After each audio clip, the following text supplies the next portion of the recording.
మా పేరు పచ్చ నాగేశ్వరరావు. మాది సత్తనపల్లి ఏరియా, ఇక్కడే సెటిల్ అయ్యాం గుంటూరులో. స్థానిక సమస్యలు అంటే చాలా ఉన్నాయమ్మా. రోడ్లు లేవు, అన్ని గుంటలమయం, డ్రైనేజ్ లేదు, దోమలు. ఏరియాలో ఎక్కడ కూడా ఏది కూడా గవర్నమెంట్కి సంబంధించిన పనులు ఏమీ జరగటం లేదు 5 సంవత్సరాలు బట్టి. మళ్ళీ వస్తే బాగుంటుందా? గవర్నమెంట్ మారితే బాగుంటుందా అంటే ఏ క్షణమైనా ఏ క్షణం కోసం ఎదురు చూస్తున్నారు. ఆ గవర్నమెంట్ ఉంటే ఇక భరాయించలేము. ఇక మామూలుగా హ్యాండ్స్ ఆఫ్, చేతులెత్తి ఇక బానిసలాగా బతకటమే. పెమ్మసాని చంద్రశేఖరరావు గారు మంచి విద్యావేత్త, మమ్మల్ని అంత సహాయం చేసే గుణం ఉంది.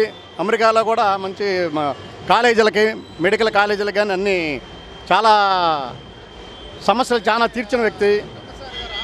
ఇక్కడ కూడా చాలా సేవలు చేయాలనే ఆలోచనతో ఉన్నాడు. గుంటూరు మీద అవగాహన ఉంది.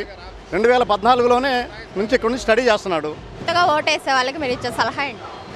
కొత్తగా ఓటేసే వాళ్ళకి ఇప్పుడు చంద్రబాబు నాయుడు దృష్టిలో పెట్టుకొని ఉద్యోగం రావాలంటే కొత్తగా వేసే వాళ్ళకి, విద్యార్థులకు మాత్రం చాలా ఇదమ్మా. విద్యార్థులకు ఉద్యోగం రావాలంటే మాత్రం ఇంతకంటే ఇక అవకాశం లేదు. లేదంటే చదువుకున్న ఉపయోగం లేదు. వ్యవసాయం చేయడానికి వ్యవసాయం లేదు, ఏ పని చేయడానికి కూడా లేదు. కార్మికులకి వాళ్ళకి అసలు ఏమీ ఒక పని లేదు. అంటే వాళ్ళు ఇచ్చే మందు దాగి కూర్చోమని చెప్తున్నారు. వాళ్ళు మా పథకాలు ఇచ్చి కూర్చోమని చెప్తున్నారు. అది బానిసల్లాగా తయారు చేస్తున్నారు. ఈసారి గవర్నమెంట్ వస్తే ఒక గంజాయి తప్ప వేరే అవకాశం లేదు. గంజాయితో గవర్నమెంట్ నడపాల్సిందే. Sugreevaraja, retired Andhra bank senior branch manager. మా ఊరు గుంటూరు పశ్చిమ. మా నేటివ్ ప్లేస్ వచ్చేసి నరసరావుపేట దగ్గర పముడిపాడు. మన పెంపసాని గారు మా ఊరు ప్రక్కనే ఉన్నారు, రావిపాడు. వాళ్ళ ఫాదర్ వాళ్ళందరూ మాకు బాగా సుపరిచితులు. ఆయన వాళ్ళ నాన్నగారు మన తెలుగుదేశం పార్టీ క్రియాశీలక సభ్యుడిగా ఉండి, మరి అప్పుడు కోడెల సుప్రసాదరావు గారి వాళ్ళ గెలుపులు అప్పుడు మేమందరం సుదీర్ఘంగా పోరాటం చేసేసి 4-5 పర్యాలు గెలిపించాము. మరి ఇప్పుడు చూస్తే ఈ దుర్మార్గుడు వచ్చి 4 సంవత్సరాల 11 నెలలు కావస్తుంది. ఒక్క ఛాన్స్ ఇవ్వండి, మిమ్మల్ని ఉద్ధరిస్తాను, ఆంధ్రప్రదేశ్కి ప్రత్యేక హోదా తీసుకొస్తాను, పోలవరం ప్రాజెక్ట్ చేస్తాను, మరి ప్రతి ఇంటికి మంచినీళ్ళు ఇస్తాను, ప్రతి బిడ్డకి చదువు చెప్పిస్తాను, వాళ్ళని దారిద్ర్యం నుంచి పైకి లేపుతాను అని ఎన్నో దాదాపు 100 వాగ్దానాలు చేశాడు. ఆ వాగ్దానాలను మడిచి పెట్టేసి ఏదో కొద్ది మందికి నవరత్నాలనే పేరుతోటి మరి దాదాపు 30-40 లక్షల మంది ఉన్న పోవర్టీ లైన్ పీపుల్ని తీసేసి 20-25 లక్షల మందికి నవరత్నాలని ఇచ్చినప్పుడు ఇచ్చి, ఇవ్వనప్పుడు ఎగ్గొట్టి అనేక విధాలుగా ప్రజల్ని మభ్యపెట్టి ఓటు సంపాదించాలని దుర్మార్గ ప్రయత్నాలతో వస్తున్నాడు. ఇవే కాకుండా ఆ రోజు కోడికత్తి కేసు అని, అలానే ఇంకొక కేసు అని, మరి బాబాయిని చంపి ఈ విధంగా అన్యాయంగా మరి వాళ్ళని అసూలు పాలు చేశారు బాబాయిని. మరి ఇలాంటి వాళ్ళని, ఇలాంటి దుర్మార్గ పరిపాలనని, ఇలాంటి దుర్మార్గ వ్యవస్థని ఉన్న ఈ నాయకుడిని మనం వెంటనే గద్దెదించకపోతే మనం రాబోయే తరాలు వాళ్ళు చాలా మూల్యం చెల్లించుకోవాల్సి వస్తుంది.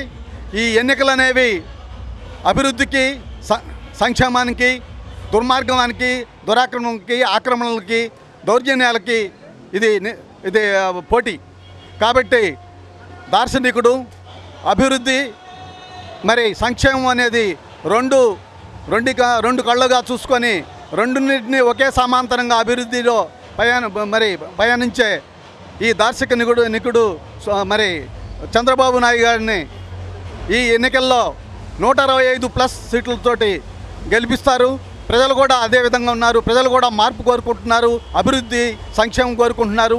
దుర్మార్గ పరిపాలనని అంతమొందించాలని కృతనిశ్చయంతో ఉండి మరి లక్షలాది మంది ప్రజలు యువగళానికి కానీ మరి చంద్రబాబు నాయుడు గారి సభలకు కానీ మరి లక్షలాది మంది ప్రజలు ఉవ్వెత్తున వచ్చి స్పందన తెలియజేసి మీరు వెంటనే రావాలి, మమ్మల్ని మరి ఈ గండం నుంచి గట్టెక్కాలనేది ముక్త కంఠంతో మరి ఆంధ్రప్రదేశ్ మొత్తం ప్రధ్వరిల్లేలా స్లోగన్స్ చేస్తూ ఆయన్ని ముందుకు తీసుకొచ్చి ఆయన్ని చీఫ్ మినిస్టర్గా, అదేవిధంగా ఎన్డీఏ గవర్నమెంట్లో ఉన్న మరి నరేంద్ర మోదీ గారిని 400+ సీట్స్ తోటి గెలిపించాలనే కృతనిశ్చయంతో మరి ఎన్డీఏ అభ్యర్థులందరూ దాదాపు 160+ సీట్లు తోటి గెలుస్తారు. 25 పార్లమెంటు సీట్లు కూడా మరి థంపింగ్ మెజారిటీతో లక్షల మెజారిటీతో గెలవబోతున్నారు. ఈ దుర్మార్గం పాలన, ఈ దౌర్జన్య పాలన, ఈ అక్రమ పాలన, ఈ ఆక్రమణ పాలన నుంచి ప్రజల్ని అభివృద్ధి సంక్షేమం వైపు నడిపించడానికి మరి ఎన్డీఏ ఆధ్వర్యాన మరి చంద్రబాబు నాయుడు గారి నాయకత్వంలో మన తెలుగుదేశం జెండా మరి ఎగరబోతుంది. మరి ఒక జూన్ నెలలో 6వ తారీఖున చంద్రబాబు గారు మరి ముఖ్యమంత్రిగా ప్రమాణం చేయబోతున్నారు. ఇది మంచి పరిణామం, ఇది ప్రజల విజయం, ఇది ప్రభుత్వం తెలుగుదేశం ప్రభుత్వం ఎన్డీఏ ప్రభుత్వం రావడం అనేది ప్రజల విజయం, ప్రజల అభివృద్ధికి, ప్రజల సంక్షేమానికి సంకేతంగా భావిస్తూ మరి మన 6 కోట్ల ఆంధ్ర ప్రజలు ఉవ్వెత్తున లేచి అందరూ రేపు మరి మేలో జరగబోయే ఎన్నికలను అఖండ మెజారిటీతోటి ఎన్డీఏ గవర్నమెంట్, ఎన్డీఏ ఎమ్మెల్యేలని, ఎంపీలని అధిక లక్షల మెజారిటీతో గెలిపించాల్సిందిగా మీ అందరికీ ఈ ముఖంగా, ఈ టీవీ ముఖంగా నేను విజ్ఞప్తి చేస్తున్నాను. జై. హలో, మాది నూజెండ్ల మండలం తంగిరాల గ్రామం, పల్నాడు జిల్లా. సరే, ఈరోజు రాష్ట్రంలో జగన్ పని అయిపోయింది. ఎందుకంటే జగన్ అనేక వాగ్దానాలు ఇచ్చి కొన్ని నెరవేర్చి 99% నేను చేశానంటాడు. అన్నీ అబద్ధాల మాటలు చెప్పి మరలా అధికారంలో రావాలని చూస్తున్నాడు. అయితే జనంలో అది చెల్లట్లేదు. ఫస్ట్ బాబాయ్ మర్డర్ దగ్గర నుంచి మొదలుపెట్టి కోడికత్తి దగ్గర నుంచి ఈరోజు గులకరాయి వరకు వచ్చాడు. సానుభూతి పొందాలని జనంలో అనేక ప్రయత్నాలు చేస్తున్నారు. ఎవరు సానుభూతి ఇచ్చే పని లేదు. జగన్ ఇంటికి పోవటం ఖాయం. అయితే అదేవిధంగా ఈ సూపర్ 6 పథకాలు కానీ అనేకమైన పథకాలతోటి జనసేన, బీజేపీ, తెలుగుదేశం పార్టీ ఉమ్మడి ఎజెండాతోటి ఎన్డీఏ ప్రభుత్వం రాష్ట్రంలో రాబోతుంది. సుమారు 160 సీట్లతోటి చంద్రబాబు నాయుడు జూన్ 4వ తారీఖున బ్రహ్మాండమైన మెజార్టీతో గెలిచేటటువంటి పరిస్థితులు ఈ రాష్ట్రంలో ఈనాడు కనపడతా ఉన్నాయి. అయితే ఆయన ఏం చెప్పాడు ఆ రోజు? 3500 కోట్లతో నేను ప్రకృతి విపత్తుల నిధి తీసుకొచ్చి రైతులను కాపాడుతానని చెప్పాడు జగన్. జైల సిపిఎస్ రద్దు వారం రోజుల్లో చేస్తానన్నాడు, అది చేయలా. అదేవిధంగా అనేక వాగ్దానాలు ఇచ్చినటువంటి ఆయన అవి చేయలేక మరలా ఈరోజు అబద్ధాలు చెబుతూ అని వాళ్ళ బ్యాచ్ని వేసుకొని బస్సు యాత్ర అని, ఆ యాత్ర అని, ఈ యాత్ర అని తిరుగుతున్నాడు. అయితే జనంలో ఏమాత్రం స్పందన లేదు. ఎక్కడికి పోయినా ఎన్డీఏ ప్రభంజనంలో వస్తున్నారు జనం. జనసేన కానీ, బీజేపీ కానీ ఎక్కడ మీటింగులు పెట్టినా కూడా జనం బ్రహ్మాండమైనటువంటి స్పందనతో ఈ రాష్ట్రంలో ఉవ్వెత్తున వెళ్ళిపోతుంది. అయితే జగన్ రెడ్డి మాత్రం వీటిని బీట్ చేసి తిరిగి ఆయన అధికారం పొందేందుకు ఏ మాత్రం రాలేడు, అది సందేహం లేదు. పెమ్మసాని చంద్రశేఖర్ గారు నెంబర్ 1 క్యాండిడేట్. ఈరోజు ఈ జిల్లాలో అన్ని జిల్లాల్లో కన్నా నెంబర్ 1 క్యాండిడేట్ అనేది చంద్రశేఖర్ గారికి మంచి పేరుంది. ఆయన దాదాపుగా 2 లక్షల మెజార్టీతో గెలవటానికి స్కోప్ ఉంది. పెమ్మసాని చంద్రశేఖర్ అంటే ఒక ఉరవడి వచ్చేసింది జిల్లా మొత్తం మీద కూడా.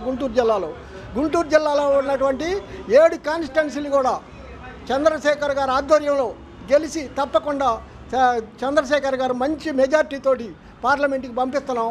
మన గుంటూరు జిల్లా యొక్క సమస్యల్ని పార్లమెంట్లో ఎకరువు పెట్టి మనకు కావాల్సినటువంటి సదుపాయాలన్నీ సమకూరుస్తాడని జనంలో మంచి నమ్మకం ఉంది. అందుకనే పెమ్మసాని చంద్రశేఖర్ గారు మంచిగా మరి బ్రహ్మాండమైన మెజార్టీతో గెలుస్తాడని నాకు మంచి ఇది ఉంది.